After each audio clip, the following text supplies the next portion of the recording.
The other day, somebody asked me this question. They said, how do I know beyond a shadow of a doubt that I'm hiring the right person? Well, because I have fired some employees in the past, and if your definition of beyond a shadow of a doubt is 100%, I'm probably the wrong guy. However, if you do it correctly, you're going to bring those numbers way, way, way up and closer to 100%. Now, and that's if you're doing it correctly. Now, what does that mean? So let's just define or give you an example of correctness and what some of the things you need to do are. Now, whether you like sports or whether you hate sports or don't even know how to spell sports, I'm going to use a sports analogy to think about it this way. As a salon owner, as a team leader, as a in the leadership team within the salon, and if you're doing the hiring, you have to think of it like a coach hiring a player for a championship team. So I would ask you this, think about this in your brain right now, is if you had to hire a championship person for the sports team, what would you want to do? And you're right. The first thing that they do is they have what they call tryouts, because they're assessing the team. They're assessing the players based on the position that they want and based on the skills that they have. And when they work with them, they can tell what their attitude would be and how they're going to be a team player as well. Now, remember, in sports, in salons, whether you call them divas or people that need a little bit more hand-holding or people that need a little bit more attention, I'm not saying don't hire them. All of those people are necessary. The divas are going to bring in people. They're your poodles that are going to be bringing everybody into the salon. They might need a little bit more management, but you don't want a team full of them.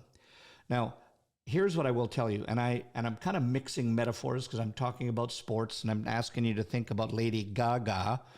And the reason why I'm saying Gaga is for the G-A-G-A of Gaga. If you just think about this when you're hiring someplace, and I'm not going to go into the hiring process ad nauseum, and because that could be a whole day program.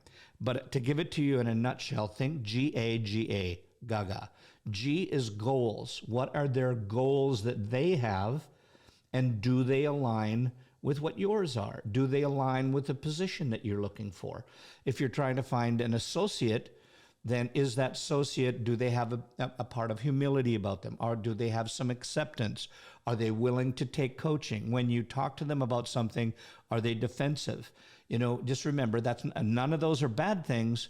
It's just that these things you're going to have to overcome in the training process. So the first one is G for goals. The second thing is assess. Just the same way that coach would assess their players, we suggest that you have an assessment form, and when you come in, you have a checklist of things that they need to do that would either meet the minimum salon standard or exceed, and you're going to find out which ones are below minimal standard. Now, remember, as a hiring process, particularly even if you're hiring an associate who just got out of school, or if you're hiring somebody that's joining you from another salon, perhaps they had a bad experience and they want on your team because they heard that your salon is great, your training system is superb, and they want on to be a part of the championship team.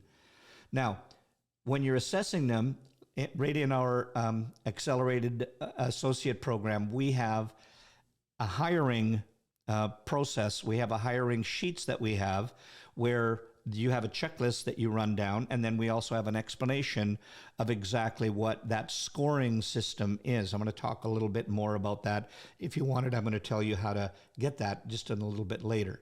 So remember, the first thing is that you're going to check out what their goals are. Second thing is you're going to assess their skills so you can tell where they fit in, what the training that you would need to do, or if they're so far out in left field, it's going to take too much training to get this person to be a part of the team, and that you can just let that person go. Now, the second G is gut. What does your gut tell you? Do you get a good feeling about the person? Have they got a great, when you, as your first meeting with them, do you have a good vibe about what the person is? What is your body telling you that they have? What's your first impression of what this? Keep in mind that they're probably going to be nervous, and don't let that get in the way. They will stammer, they will stumble, possibly. They could be there just showing their confidence right up front. But so remember, what's the goals? Assess them, and then find out what does your gut tell you. And then the last one is the last A, which stands for attitude. What is their attitude like? Are they going to fit in with your team? Based on your team attitude, will they fit into it right away? You know, so if you make sure to check always on what is their attitude like, you know, will they fit in with this team? And if you think about goals, assess gut, what your gut tells, what's their attitude like, you'll be partway on the way to having a great hiring process and a new player on your championship team. Now, if you do want that assessment, we'll arrange to get that to you, but just type in assess in the chats on the bottom, and we'll make an effort to get that to you. Not make an effort, we will get that to you. We'll contact you, okay? So just remember, that's all it takes to do a good hiring process.